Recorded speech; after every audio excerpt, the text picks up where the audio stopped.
Olá, tudo bem com você? Continuando aqui o estudo do livro O Grande Conflito, edição missionária está aqui, que vamos distribuir em todo o mundo, aos milhões, e já estamos orando por esse projeto para que as pessoas que realmente precisam desta mensagem possam receber o livro, lê-lo, estudá-lo e se aproximar ainda mais de Deus, da Bíblia Sagrada. O capítulo de hoje, o 22, tem como título O Cumprimento, e Ellen White continua descrevendo aqui os eventos pós-desapontamento de 1844. Se você perdeu algum vídeo dessa série, é só você ir ali à playlist em meu canal, série O Grande Conflito. E você encontra então todos os 21 vídeos anteriores em que eu analiso, resumo aqui cada capítulo. E vamos até o fim, investigando aqui esse livro tão impressionante. Já tem mais de 1,5 séculos de existência e continua atual. Neste capítulo, eu vou aqui lendo então alguns trechos e comentando com você. Ela focaliza a parábola das 10 virgens, lá de Mateus 25, daqui a pouquinho nós vamos então a ela. Dentre essas profecias estava Abacuque 2, 1 a 4. No entanto, ninguém pareceu notar que essa profecia fala de uma aparente demora. Após o desapontamento, o texto pareceu muito significativo. O texto profético que diz: a visão aguarda um tempo designado. Ela fala do fim, e não falhará. Ainda que demore, espere-a, porque ela certamente virá e não se atrasará. O justo viverá pela sua fidelidade, ou pela fé viverá o justo. Essa profecia, como nunca antes, forneceu alento aos desapontados mileritas, adventistas, que haviam passado pela experiência de não ver Jesus voltar como eles aguardavam, mas ler isto aqui, de que pode tardar, mas certamente virá, realmente foi um alento. Apocalipse capítulo 10 descreve a experiência daqueles que anunciaram a vinda de Cristo, e isso foi doce na boca, mas passaram pelo desapontamento amargo quando essa mensagem foi digerida. Então, na visão do Apocalipse 10, no estômago, aquela experiência se tornou amarga. Entender o livro se tornou algo amargo, porque o desapontamento foi realmente muito triste.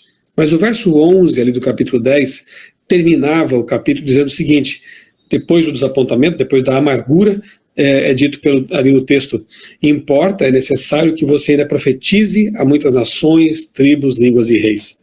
Se eles tivessem entendido que, na verdade, após esse desapontamento, que foi uma espécie de peneira para ver quem realmente tinha interesse em fazer parte desse movimento, que foi uma sacudidura, na verdade, se eles tivessem entendido esse verso, talvez a experiência não tivesse sido tão amarga, porque o verso previa que eles deveriam, após o desapontamento, continuar pregando, não só nos Estados Unidos, ou como fez Lacunza no Chile, Wolff na Europa, mas em todo o planeta, cada nação, tribo, língua e povo.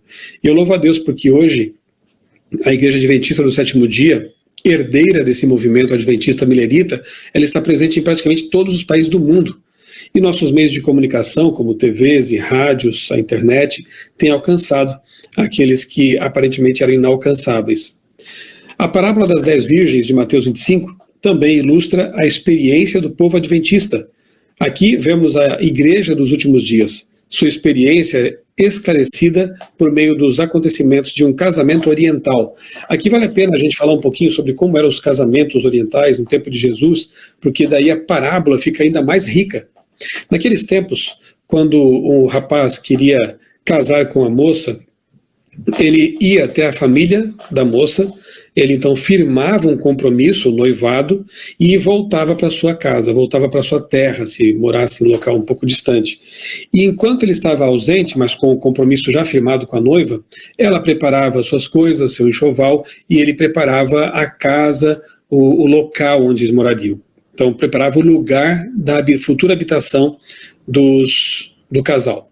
O rapaz também pagava um dote, ao contrário do que alguns possam pensar, que isso coloca a mulher numa situação de objeto. Pelo contrário, naquela cultura isso valorizava a mulher, porque ela tinha um valor que na verdade era incalculável, né? Seres humanos não têm valor monetário, obviamente, mas aquilo era um símbolo do quão valiosa era a moça que estaria deixando a casa paterna para viver com o seu marido. Então havia um dote. Ok. Depois de algum tempo, já preparada a casa, o noivo vinha então e para celebrar o casamento. E um amigo poderia na frente anunciar, né, o arauto anunciaria, vem aí o noivo. E então eles tinham a cerimônia de casamento, a festa de casamento, e ele levava a noiva para casa. Veja que ilustração poderosa do que Jesus fez e está fazendo por nós. Talvez os casamentos atuais não tenham essa riqueza da simbologia, mas naquele tempo isso ilustra bem, o casamento daquele tempo ilustra bem o que Jesus está fazendo. Ele já pagou o dote, o seu sangue. Na cruz do Calvário, Jesus ele pagou o dote e fez um compromisso com a sua igreja. Antes de voltar para o céu, Jesus disse claramente, eu voltarei, não se turbe o vosso coração, creiam em Deus, creiam também em mim, na casa de meu pai há muitas moradas, eu vou preparar um lugar. Olha só, pagou o dote, foi preparar a casa, o local para receber a noiva, e assim que eu for e tiver preparado, voltarei para receber vocês, para que onde eu estou vocês também estejam. Então ele prometeu para a noiva representa a igreja, simbolicamente na Bíblia, então ele prometeu para a noiva que ele voltaria para recebê-la. E enquanto isso, ali estão as virgens, né, e havia 10 delas, 5 com uma experiência espiritual mais profunda, porque tinham azeite de sobra, azeite símbolo do Espírito Santo, a lâmpada, a Bíblia Sagrada, e 5, infelizmente, não tinham essa experiência. Quando o grito é ouvido, saiam, o noivo já está vindo, né? Lá vem o noivo, elas acordam, detalhe, as 10 dormiram porque o cansaço se abateu, então se tardar esperam, o cansaço se abateu sobre todas elas, mas 5 estavam prontas. Quando chega o noivo, essas 5 entram para a festa e as outras ficam fora. Não basta você estar na igreja, não basta você ter a Bíblia nas mãos, a lâmpada, você precisa de uma experiência real com Deus, de comunhão verdadeira com Jesus, de ter esse azeite abundante em sua vida, o Espírito Santo presente em sua vida, em sua mente, em seu coração. Se você não tiver essa experiência, ainda que você saiba do que está escrito, ainda que você saiba que o noivo está vindo, você não estará preparado para entrar na festa de casamento com ele. Então é uma parábola realmente muito significativa, ela teve um valor muito importante para aqueles mileritas naquele tempo, os adventistas naquele tempo, e também tem para nós hoje, obviamente, nós que estamos aguardando a vinda do noivo. Mas dependiam da fé das prudentes, satisfeitas com a luz vacilante da emoção, sem a compreensão completa da verdade, nenhuma obra genuína da graça no coração. Saíram para encontrar o Senhor, esperando recompensa imediata, mas não estavam preparadas para a demora e o desapontamento. E assim, a fé delas falhou. O noivo demorou a chegar, e todas ficaram com sono e adormeceram, diz a parábola. Essa grande espera pelo noivo representa a passagem do tempo, o desapontamento, a aparente demora. Aqueles que basearam a fé no conhecimento pessoal da Bíblia tinham uma rocha sobre a qual se firmar, que as ondas do desapontamento não seriam capazes de levar embora. Todas ficaram com sono e adormeceram. Um grupo abandonou a fé, ao passo que o outro esperou com paciência até a chegada de luz mais clara. Os superficiais não poderiam mais se apoiar na fé dos outros. Cada um deveria permanecer em pé ou cair por conta própria. Como está a sua experiência com Jesus neste momento? A sua lâmpada está cheia de azeite? A sua vida, ela realmente está escondida em Cristo, como diz a Bíblia? Você tem comunhão profunda com Deus? Pense nisso. Analise, leia com atenção essa parábola aqui no capítulo 25 de Mateus e tente perceber em sua vida se as suas características aí espirituais estão mais de acordo com as virgens imprudentes, nécias, ou com as prudentes, aquelas que estavam preparadas para a volta de Jesus. Mais adiante, Satanás, aqui ela fala sobre uma fase ali de fanatismo religioso. Infelizmente, em todos os movimentos da história de revamento, como também aconteceu na Reforma Protestante, por exemplo, houve também aqui nesse movimento adventista, milerita, manifestações de fanatismo, de falta de bom senso, de religião emocionalista. E aí a Ellen White diz assim que Satanás é o acusador dos nossos irmãos, como está em Apocalipse 12:10. Seu espírito inspira seus seguidores a vigiar em busca de defeitos no povo de Deus, a fim de chamar a atenção para eles, sem jamais mencionar suas boas ações. Ainda hoje é assim, né? O acusador usa pessoas nas redes sociais, nos vários lugares virtuais ou não, né, reais ou virtuais, para acusar o povo de Deus, para levantar calúnias muitas vezes, difamação, e esquecendo as boas ações que esse povo também pratica. Ao longo de toda a história da igreja, nenhuma reforma jamais foi adiante sem enfrentar sérios obstáculos. Em todas as igrejas fundadas por Paulo, alguns que alegavam ter aceitado a fé sempre traziam heresias. Lutero também sofreu com fanáticos que diziam que Deus havia falado diretamente com eles, colocando as próprias ideias acima das Escrituras. Muitos foram enganados pelos novos mestres e se uniram a Satanás para derrubar aquilo que Deus levara Lutero a edificar. Os irmãos Wesley viram a obra de Satanás arrastando pessoas desequilibradas e não santificadas para o fanatismo. E então ela menciona aqui que Guilherme Miller e seus seguidores também puderam ver manifestações de fanatismo tentando estragar, né, a imagem dos verdadeiros crentes milleritas e adventistas. Sem se dar por satisfeitos, apenas exagerando os erros dos fanáticos, eles espalhavam relatos que não chegavam nem de perto da verdade, nem de perto. Então aqui, não bastava para esses críticos, esses seguidores de Satanás, acusar os fanáticos, mas também acusavam os cristãos verdadeiros, mentindo contra eles. Hoje a gente fala em fake news, né? Fala em calúnia, né? E é exatamente isso que eles faziam, né? Quando eles podiam, eles também caluniavam, difamavam os crentes, tentando com isso impedir também o trabalho deles. Satanás, obviamente, estava por trás de tudo isso. Mais adiante, aqui, mais para o fim do capítulo, eu leio assim, que um grande número daqueles que alegavam crer renunciou à fé. Os escarnecedores convenceram os fracos e covardes a se unir a eles, e todos unidos declaravam que o mundo permaneceria exatamente como era por milhares de anos. Então o desapontamento, como eu disse para você, ele foi uma espécie de peneiramento, né, de teste. Um grupo de fiéis permaneceu ali firme, buscando a Deus, clamando por entendimento, e vão receber isso depois, e um outro acabou virando as armas contra os seus anteriores irmãos de fé, criticando, escarnecendo e inclusive fazendo um trabalho diabólico de levar os fracos também à descrença, e espalhando a ideia de que não, Jesus não vai voltar mais mesmo, vai levar muito, muito tempo, milhares de anos, e assim eles começaram a minar a fé daqueles que aguardavam a breve volta de Jesus.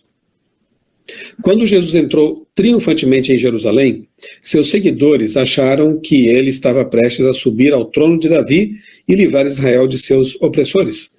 Com alta expectativa, muitos espalharam suas capas, como tapete, em seu caminho, o caminho de Jesus, ou colocaram grandes ramos de palmeira à sua frente. Os discípulos estavam cumprindo as intenções divinas, mas estavam fadados a um amargo desapontamento. Poucos dias se passaram até testemunharem a morte agonizante do Salvador e o deitarem na sepultura. Suas esperanças morreram com Jesus. Somente quando o Senhor saiu do túmulo, eles conseguiram entender que as profecias haviam predito tudo aquilo. É interessante esse paralelo aqui, porque assim como o adventismo nasce de um desapontamento profético, o cristianismo também nasce de o desapontamento da cruz. A grande maioria dos seguidores de Jesus, aquelas multidões que estavam ali seguindo Jesus em busca de pão e comida grátis, né, e curas, abandonaram Jesus quando ele foi crucificado. E apenas um punhado de discípulos, aqueles que estavam numa casa, trancados, com medo dos judeus, dos líderes judaicos, mas clamando a Deus em busca de respostas, com esse grupo provado e fiel, Deus estabeleceu a igreja cristã. Jesus aparece para eles, como, por exemplo, para aqueles discípulos que caminhavam para Emaús, e ele vai explicando para essas pessoas o que haviam mal compreendido da Bíblia, as profecias que eles não tinham entendido direito, eles vão entendendo, e depois, motivados pela ressurreição de Cristo, pelo Pentecostes, né, o derramamento do Espírito Santo, eles saem ao mundo para pregar com poder e levar muitas pessoas a Jesus. De modo semelhante, em 1844, no pós-1844, aqueles que permaneceram firmes em busca de compreensão, de entendimento, eles receberam de Deus iluminação. E com esse pequeno povo, Deus estabeleceu outro movimento reformador, um movimento que alcançaria o mundo com essa mensagem, um movimento adventista. Então os paralelos são muito interessantes. A entrada triunfal de Jesus em Jerusalém, mesmo ele sabendo que haveria uma incompreensão e um desapontamento, ele faz aquilo, era preciso divulgar aquilo que ele estava fazendo, mesmo que depois eles compreendessem, só depois que a cruz, né, é o centro da nossa fé, é a redenção efetivada ali, que o santuário celestial, Jesus então passando agora, subindo para o santuário celestial, iniciando uma obra importante naquele ambiente ali, o que era prefigurado pelos sacrifícios do santuário terrestre, quando o Cordeiro de Deus morre na cruz, o véu do templo do santuário se rasga de alto a baixo, indicando que o santuário terrestre não tinha mais validade. O que valia agora era o verdadeiro sumo sacerdote, o verdadeiro Cordeiro de Deus, e o santuário que ele iria inaugurar na sua ida para o céu. Então todas essas verdades precisavam ser divulgadas de alguma forma, ainda que houvesse um desapontamento posterior, mas após isso o teste, a peneira funcionaria e os fiéis entenderiam tudo isso. Em 1844, eles também entenderam errado as profecias. Não se referiam à volta de Jesus, mas à passagem dele do santo para o santíssimo. De novo, o assunto relacionado com o santuário, com a redenção. E Deus permitiu que eles fossem avante mesmo assim, ainda que não compreendendo bem o assunto, porque era preciso dar visibilidade, publicidade a um evento tão importante quanto aquele que aconteceu lá no passado, no século I. Então, tudo isso estava profetizado realmente. O mundo esperava que, se Cristo não voltasse, as pessoas deixariam de lado o adventismo. Muitos, de fato, deixaram a fé, mas houve aqueles que permaneceram firmes. Os frutos do movimento adventista, o espírito de sondagem do coração, renúncia do mundo e reforma da vida, testemunhavam de que ele vinha de Deus. Eu vou repetir isso aqui, veja. Os frutos do movimento adventista, quais eram? Espírito de sondagem do coração. Como eu estou diante de Deus, sonda-me, ó Deus, e vê se há em mim algum caminho mau, como pedia o salmista. Renúncia do mundo. Então, um verdadeiro adventista não vive como esse mundo de pecado vive, de acordo com as filosofias do mundo, com os comportamentos mundanos, seculares. Um verdadeiro adventista pergunta para Deus, na Bíblia, como ele deve viver, de que forma ele deve viver, o que ele deve abrir mão, o que ele deve passar a fazer de acordo com a orientação divina. E reforma da vida, que não é um remendo apenas, né? É uma transformação real por meio do Espírito Santo. Um adventista de verdade, ele vive de acordo com esses frutos aqui. E esses frutos testemunhavam que a vida, que esse movimento vinha de Deus. Não ousaram negar que o Espírito Santo havia abençoado a proclamação da segunda vinda. Não conseguiam encontrar erro nos períodos proféticos. Seus oponentes não obtiveram êxito em contestar sua interpretação das profecias.